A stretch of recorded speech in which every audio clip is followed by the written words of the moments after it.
Bonjour à tous. Après 8 ans à la municipalité de Rolle, le socialiste Cédric Echenard quitte ses fonctions aujourd'hui même, ce jeudi 31 octobre. Son élection en 2011 avait renversé la majorité à l'exécutif, qui est aujourd'hui à gauche. Et l'enjeu est pour son élection complémentaire du 24 novembre, le renversement, en tout cas pour la droite, de cette majorité. Eh bien, deux candidats se présentent pour un duel, somme toute, assez classique, gauche-droite.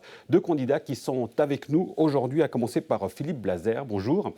Bonjour monsieur. Vous êtes candidat PS, ancien président du conseil communal, et à vos côtés, votre adversaire pour cette élection complémentaire, c'est vous, Giorgio Michello. Bonjour. Bonjour. Candidat PLR, actuel vice-président du conseil communal et ancien chef de groupe PLR. Alors messieurs, vous vous lancez dans l'arène. Philippe Blazer, vous êtes, on peut dire, un peu arrivé sur le tard en politique, et vous faites de cela un argument plutôt positif. Vous dites que c'est votre fraîcheur qui va changer les choses. Je l'espère, oui. C'est vrai que du temps que j'étais directeur, je n'ai pas voulu me marquer par une appartenance à un parti. Je voulais que les parents considèrent que j'étais le directeur de tous. Parce que vous étiez directeur d'école à Rolle de 1996 à 2017.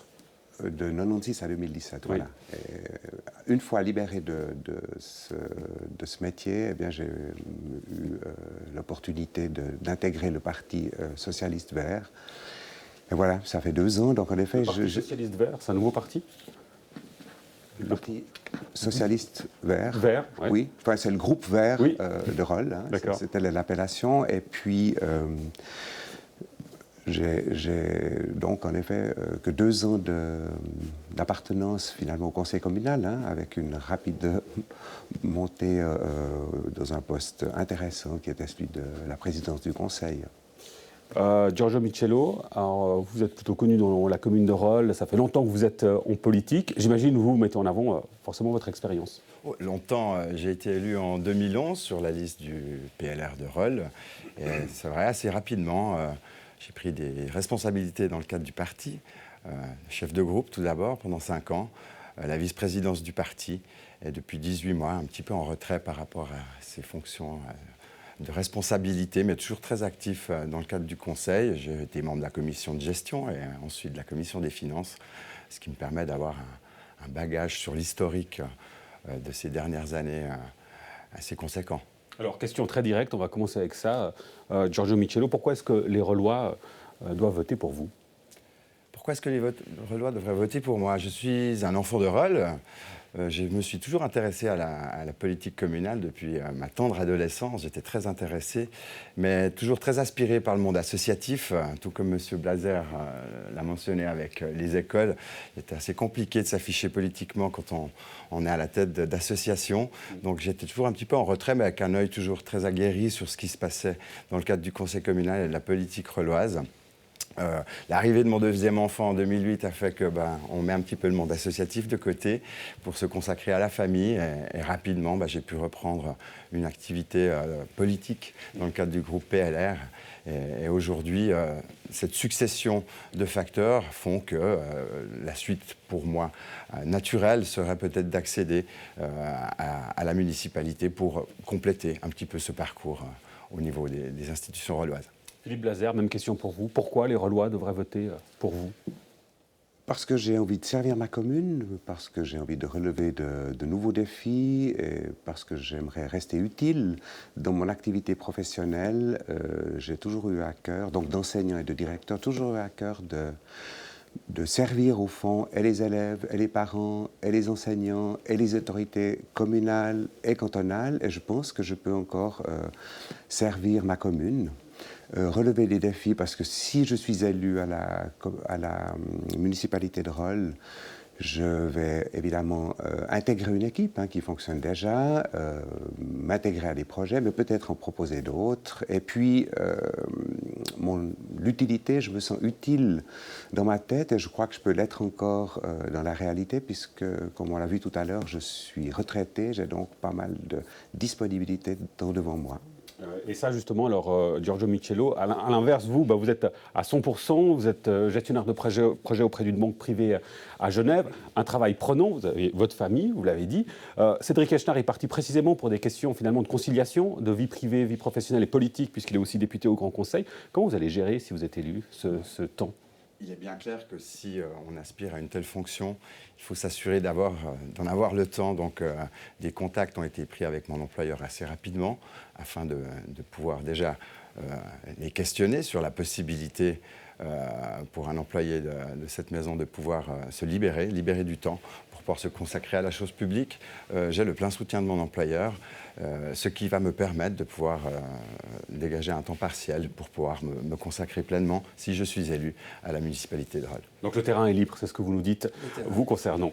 Alors messieurs, un élément... J'ai le plein soutien de ma famille aussi. Je suis père de 6 enfants, le petit dernier a 14 ans. Évidemment qu'on a, à l'interne de la famille, discuté de l'éventualité de ce poste de municipal. Et là aussi, j'ai reçu le plein soutien de ma famille. C'était capital pour moi. Voilà, terrain libre des deux côtés, on l'aura compris, des candidats pour Philippe Blazer et Giorgio Michello. Messieurs, si on arrive maintenant sur les dossiers rollois, je vais en prendre un qui est un dossier très important, c'est celui des finances. Rolle, la perle du Léman a été vue pendant très longtemps comme une commune finalement riche. Ça lui a porté finalement aussi préjudice lié à la péréquation financière. J'aimerais voir votre analyse de la situation et peut-être des solutions que vous pouvez imaginer pour sortir finalement Rolle de cette impasse budgétaire, puisqu'on rappelle qu'il y a 5 millions de déficit qui est prévu au budget 2019, Philippe Blazer. Comme tout un chacun, je ne souhaite pas payer davantage d'impôts, mais à moins d'un miracle, et peut-être que M. Michello est détenteur de ce miracle, je ne crois pas qu'on puisse faire l'impasse sur une augmentation des impôts, parce que la commune a assuré l'entretien des infrastructures, des bâtiments. Elle aura même, dans un temps assez court, à construire un bâtiment scolaire. Notre ville est attractive, dynamique, elle attire des familles avec jeunes enfants. Ça a une incidence sur la demande en locaux scolaires, en salles spéciales, et c'est un coût évidemment important. Je ne vois pas tellement comment il pourrait être financé autrement que par la voie de la fiscalité. Un élément assez pragmatique, c'est ce qu'on comprend par les propos de Philippe Blazer, Giorgio Michello. Alors, on imagine bien de votre côté une hausse d'impôts, ça fait un peu hausser les sourcils. Non, pas forcément. Les hausses d'impôts, si elles sont justifiées, expliquées, documentées, peuvent être acceptées, même par un parti de droite. Ce n'est pas la question. Et une hausse d'impôts à Rolle? Pas forcément. Pas forcément. L'année dernière, à cette même période, nous nous trouvions quasiment dans la même situation au conseil communal. M. Blazer présidait ce conseil, où il était question de la fiscalité, et le groupe PLR, et je crois même la droite unie, s'était opposé à cette hausse d'impôts, non pas par dogme, mais plutôt par analyse de la situation. Et mon Premier ministre énonçait les futurs investissements que notre commune va devoir affronter. Il est clair, il y a des plans de quartier qu'il va falloir accompagner avec des infrastructures à fournir. Solution, justement, si Alors aujourd'hui, si on regarde la fiscalité relloise, le ménage communal, proprement dit, je ne crois pas qu'une hausse d'impôt serait nécessaire par rapport à notre fonctionnement et à notre ménage communal. Aujourd'hui, la marge d'autofinancement est négative. Tout à fait. Qu'est-ce qui en est la cause ? Et c'est la péréquation financière. C'est ce mécanisme mis en place par le canton il y a bien des années, qui aujourd'hui est à bout de souffle. Donc vous demandez une réforme de ce système de péréquation ? Complet. Oui. Nous avons fait un travail, une analyse depuis plus d'une année, le groupe PLR, avec nos membres de la commission des finances, des gens qui ont des énormes compétences dans la matière. Alors comment s'y prendre concrètement ? Alors comment s'y prendre concrètement ? C'est faire admettre au canton que nous sommes une commune qui subit les effets de bord de cette péréquation. Nous ne rentrons plus dans le cadre que cette péréquation avait prévu pour les communes. Nous sommes à la limite en marge, voire hors de ce cadre. Et certaines instances du canton ont admis que les chiffres que notre groupe a travaillé et présentés étaient justes, étaient louables. Une autre partie du canton, pas forcément. Donc aujourd'hui, je pense que la première des actions à entreprendre, c'est de continuer ce discours avec le canton en expliquant et en démontrant une fois de plus quelle est la situation réelle de la commune de Rolle, pour pouvoir essayer de trouver une solution avec le canton qui prenne en compte ces effets de bord qui nuisent à notre commune. J'aimerais encore ajouter, il y a moins d'un mois de cela, la Cour des comptes s'est prononcée sur la péréquation financière. Elle a pointé du doigt les dysfonctionnements de ce système mis en place, les organes de contrôle.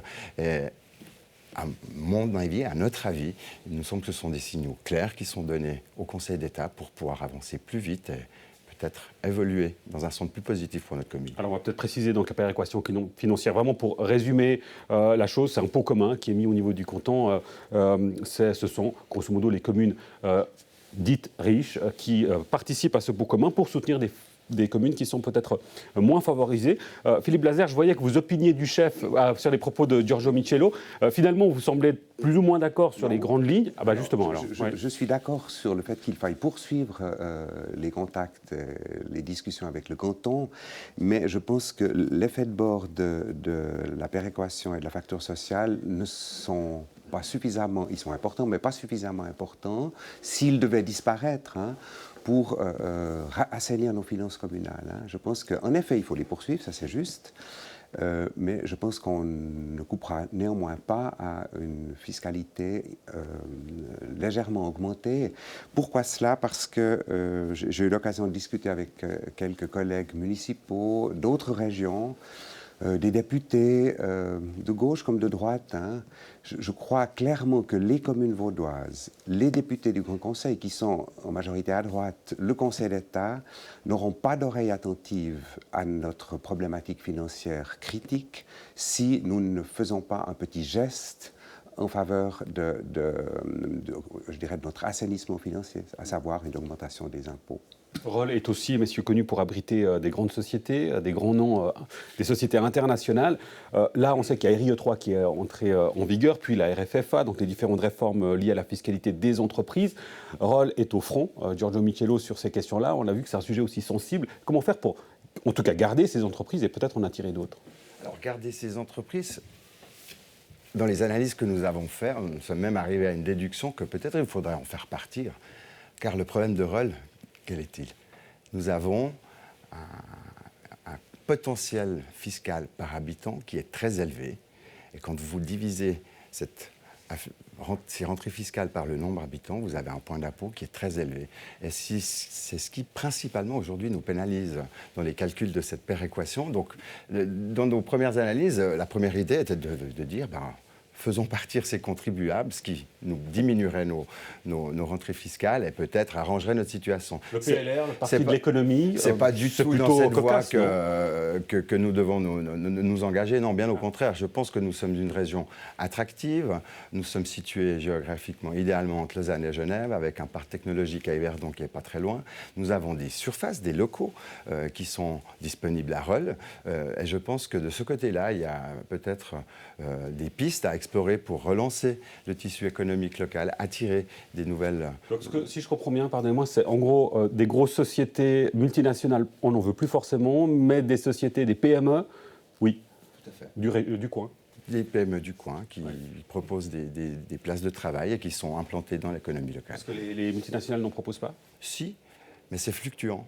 Aujourd'hui, une multinationale est établie dans un endroit et demain, elle peut partir très rapidement avec ses employés. Philippe Blazer. Moi, ce que je constate, c'est que le réexamen de la péréquation financière ne se fera pas avant 2022. Hein. Et d'ici là, on n'a pas de rentrée fiscale importante de la part d'entreprises étrangères. On est déjà en 2019 au budget, on a déjà 5 millions de déficits. J'imagine qu'on pourrait reporter ce nombre sur 2020, voire 2021. Donc, qu'est-ce qu'on fait? On emprunte. Et ça me préoccupe beaucoup. On emprunte et on péjore le futur, les générations futures. Hein. Ça sonne un peu austère, ce que vous nous dites. Oui. Des mesures d'austérité, c'est ce qu'il faut. Encore faut-il pouvoir emprunter. Encore faut-il pouvoir emprunter. Ouais. On a pu le faire, mais encore faut-il pouvoir emprunter, en effet. Ouais. Donc serrer la vis, c'est ce que vous dites non, je ne dis pas serrer la vis. Ce qui m'inquiète, c'est que pour faire tourner le ménage communal, on est obligé d'emprunter. Et moi, ces emprunts me préoccupent parce qu'ils créent de la dette. Et cette dette va s'accumuler et c'est ce qu'on offre à nos générations futures. Je ne m'en sens pas vraiment... je n'aimerais pas en être vraiment responsable. Mais cet emprunt pourrait aussi potentiellement servir à investir. Bien sûr. Bien sûr. Et donc à créer de la valeur ajoutée. Bien sûr, à attirer des travailleurs sur Roll, créer des emplois. Mais on sait bien que la fiscalité a un délai de latence qui n'est pas tout à fait immédiat. On pense ici à 2025 pour avoir de nouveau des rentrées fiscales à Roll qui pourraient être intéressantes. Donc il y a ce laps de temps qui est vraiment préoccupant. Alors messieurs, il y a beaucoup de sujets qu'on aimerait aborder, on ne pourra pas tous les aborder, mais puisqu'on parle d'économie, un mot quand même sur les petits commerces, les commerces locaux. On sait que c'est un sujet sensible dans beaucoup de communes. À Rolle, c'est le cas. On se souvient avec les travaux de la Grande Rue. Giorgio Michello, quelle solution on peut apporter pour dynamiser justement le centre-ville et ses petits commerçants? Alors, ayant habité la Grande Rue de Rolle quasiment toute ma vie, étant fils de commerçants de la Grande Rue et d'artisans rollois, je connais bien cette problématique. Très tôt, mes parents m'ont impliqué dans leur activité et participé aux différents groupements qui existaient à Rolle au niveau des commerçants locaux. Donc oui, aujourd'hui, nous avons un problème à Rolle, mais ce n'est pas seulement Rolle. En se promenant dans tous les bourgs qui nous entourent, on peut constater le nombre de vitrines qui sont vides. Mais il y a de plus en plus d'initiatives qu'on entend dans différentes villes. Quelle est la piste que vous souhaitez privilégier? La piste que je souhaite privilégier, c'est de pouvoir mettre en place un organisme qui puisse coordonner et dynamiser et promouvoir ce commerce local. Ce qui n'est pas le cas aujourd'hui. Aujourd'hui, il existe des associations de commerçants. Il y a le GREC qui existe, tous les commerçants n'en font pas partie. Ce qui implique beaucoup, en fin de compte, l'implication directe, en fin de compte, des commerçants et des indépendants. Peut-être qu'aujourd'hui, ces gens n'ont pas forcément le temps de le faire, n'ont pas l'énergie et les ressources pour le faire. Et là, je pense qu'une collectivité publique doit pouvoir mettre en place des structures qui permettent aujourd'hui à ce secteur de l'économie de pouvoir se développer, dynamiser. On a la chance d'avoir un bourg qui est géographiquement petit.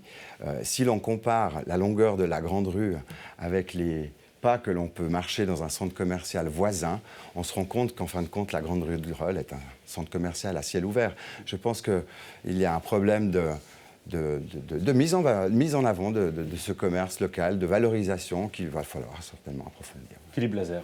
Je souscris tout à fait à ce que vient de dire M. Michello. Je pense que le problème récurrent et qui a un effet répulsif et prohibitif, c'est évidemment les loyers de ces arcades. Et là, il faudrait plancher pour essayer d'obtenir un abattement afin de pouvoir attirer des jeunes qui seraient tout à fait désireux d'investir, soit par le biais de l'artisanat, soit le biais du commerce, et redynamiser notre ville. De subventionnement, de subvention des loyers des commerçants? Par exemple, avec les finances qui sont au coup de main. Une question à examiner.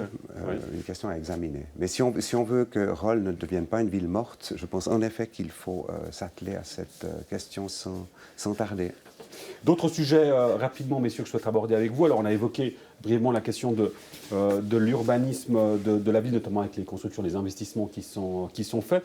Il y a des sujets de société qui sont importants, on va dire, au niveau mondial, qui impactent même les communes. La question de l'abattage des arbres, on l'entend de plus en plus, que ce soit à Lausanne, Genève, Nyon aussi, et à Rolle également. Il y a une association, Osons changer, qui soutient la préservation finalement de tous les arbres, quels qu'ils soient. J'aimerais avoir votre avis sur ces éléments. On commence avec vous, Philippe Blazer. Je pense que dans le principe, c'est une bonne mesure de nous rendre attentifs en fait à l'importance des espaces verts, de la végétalisation de nos villes.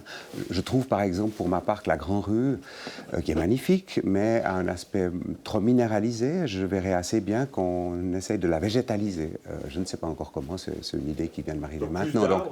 Mais on pourrait en abattre si nécessaire. Alors si nécessaire, mais il faudrait les remplacer dans la mesure du possible. Giorgio Michello, sur cette question. Ce sujet me tient particulièrement à cœur. Je suis issu de la filière du bois par mon premier métier, l'ébénisterie. Donc je connais bien la problématique de la gestion des forêts en Suisse. Une chose qui est quand même à relever, nos forêts en Suisse produisent plus que ce qu'on consomme chaque année. Donc la forêt grandit en Suisse, ce qui est une bonne nouvelle. Donc on pourra abattre quelques arbres en ville, ça ne change Non, pas ce n'est pas du tout la question. Non, je ne pense pas. Pour moi, abattre un arbre, c'est abattre une vie et c'est abattre une ressource qui permet de nous porter mieux. Non, je suis plutôt de l'avis que si un arbre doit être abattu pour des raisons sanitaires, il faut le remplacer. Nous avons besoin de ces ressources, nous avons besoin de végétaliser nos centres. Beaucoup de bétonnage a été fait. Vous avez parlé de la minéralisation de la Grande Rue de Rolle. Je souscris pleinement à ce que vous venez de dire. Voilà, je pense qu'il faut ramener du vert dans les centres urbains, ramener de la fraîcheur. On parle de l'augmentation de température. Ce sont toutes des mesures simples à appliquer et qui peuvent avoir des effets assez rapides. Autre sujet, très rapidement, messieurs, la 5G. On sait que là aussi, c'est un sujet sensible. Les communes, on a vraiment de tout. Des communes qui soutiennent le développement de la 5G, d'autres qui demandent un moratoire. Philippe Blazer, votre position sur la 5G? Alors moi, je ne m'estime pas suffisamment renseigné. Je sais évidemment que du point de vue technologique, ça serait une avancée intéressante. Le haut débit faciliterait évidemment nos consultations de toute forme de plateforme. Je pense qu'il faut attendre encore avant de se lancer dans... Prudence, oui, voilà. Giorgio Michello. Les technologies avancent très vite. En 6 mois, un système peut être dépassé. Petit rappel pour les Relois, au centre de Rolle, au bas du Collège des Buttes, il y a une énorme maison qui appartient à un grand opérateur télécom et qui, depuis là, diffuse sa 4G pour une grande partie de la population reloise. Et jusqu'ici, personne ne s'en est inquiété, personne ne s'est posé la question des effets que pouvaient avoir ces rayonnements. Bien sûr que le rayonnement est important, il va falloir le comprendre. Je crois que toutes les études encore ne sont pas abouties. On attend le rapport du Conseil fédéral. On attend le rapport du Conseil fédéral, bien sûr. Mais si ce ne sera pas la 5G, ce sera peut-être le Wi-Fi par la lumière ou ce sera un autre système. Donc nous allons vers cette innovation et vers cette évolution. Il faut l'accompagner, il faut la maîtriser et il faut la comprendre. Giorgio Michello et Philippe Blazer, on n'a plus que quelques secondes. Rapidement, je vais vous demander en 2-3 phrases de nous dire pourquoi il faut voter pour vous, Philippe Blazer, pourquoi les Relois doivent voter pour vous. Je vous posais la question en début de débat. Pourquoi finalement vous et pas Giorgio Michello? Je suis un homme d'expérience. J'ai eu contact avec beaucoup de familles, j'ai des capacités RH, je suis ouvert, je suis disponible. Malgré le fait que je sois à la retraite, je suis encore en contact avec une population qui reste jeune. Et je pense que j'ai à offrir du temps, de l'énergie, des compétences aux Reloises et aux Relois. Giorgio Michello. J'ai envie d'offrir aux Relois mon engagement, mon dynamisme.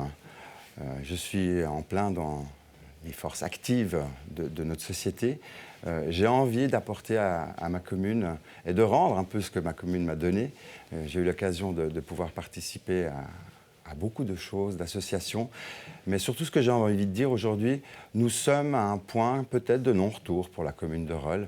Aujourd'hui, nos finances nous permettent plus de pouvoir nous projeter très très loin. Donc l'urgence est là, il nous faut agir, changer de méthode. On voit que depuis 12-16 mois, la méthode appliquée n'avance pas. Et je crois qu'il est temps de changer de méthode et d'apporter un petit peu de dynamisme et d'entrain dans cette commune. Giorgio Michello, candidat PLR, et Philippe Blazer, candidat PS. Pour cette élection complémentaire à Rolle, ce sera le 24 novembre. Vous signalez qu'il y aura d'autres élections complémentaires dans le district ce même jour, notamment à Coppet, Coinzin, Duy, Perrois. Rendez-vous donc évidemment, on suivra ces élections, cela va de soi, sur l'antenne d'NRTV. Merci pour votre fidélité. On se retrouve, si vous le voulez bien, la semaine prochaine. À très vite.